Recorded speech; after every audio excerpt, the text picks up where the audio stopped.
શીતળા સાતમની કથા ગુજરાતીમાં નીચે મુજબ છે। એક ગામમાં બે દેરાણી જેઠાણી રહેતી હતી। જેઠાણી થોડી ક્રોધી અને આળસુ હતી, જ્યારે દેરાણી ભોળી અને શ્રદ્ધાળુ હતી। એકવાર શ્રાવણ મહિનામાં રાંધણ છઠનો દિવસ આવ્યો। આ દિવસે ચૂલાની પૂજા કરીને ઠંડો ચૂલો કરવામાં આવે છે અને શીતળા સાતમના દિવસે ઠંડુ ભોજન જમવામાં આવે છે।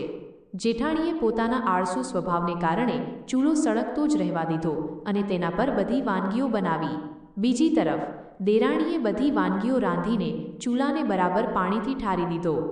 રાત્રે શીતળા માતા ગામમાં ફરવા નીકળ્યા। દરેકના ઘરે તેઓ ચૂલાની પૂજા સ્વીકારીને પસાર થઈ રહ્યા હતા। જ્યારે તેઓ જેઠાણીના ઘરે પહોંચ્યા ત્યારે ચૂલો સળગતો હતો। જેઠાણીને ઊંઘમાં જોઈને શીતળા માતાએ તેની પરીક્ષા લેવાનું વિચાર્યું। તેમણે ચૂલાને પાણીથી ઠારવા જેઠાણીને બોલાવી, પણ જેઠાણીએ ઊંઘમાં જવાબ આપ્યો, હું અત્યારે થાકી ગઈ છું, સવારે જોઈશ। આથી શીતળા માતા ક્રોધિત થયા અને તેને શાપ આપ્યો, જેમ તે ચૂલો ઠાર્યો નથી તેમ તારું પેટ બળજો। શીતળા માતા દેરાણીના ઘરે પહોંચ્યા તો ચૂલો ઠરી ગયો હતો। દેરાણીએ પ્રેમથી પાણી આપીને તેમને સ્નાન કરાવ્યું અને પૂજા કરી।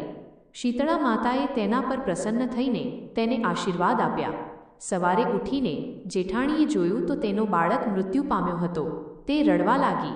બીજી તરફ દેરાણીના ઘરે શીતળા માતાના આશીર્વાદથી ખુશીનો માહોલ હતો। દેરાણીએ જેઠાણીને સાંત્વના આપી અને તેને શીતળા માતાની પૂજા કરવા જણાવ્યું।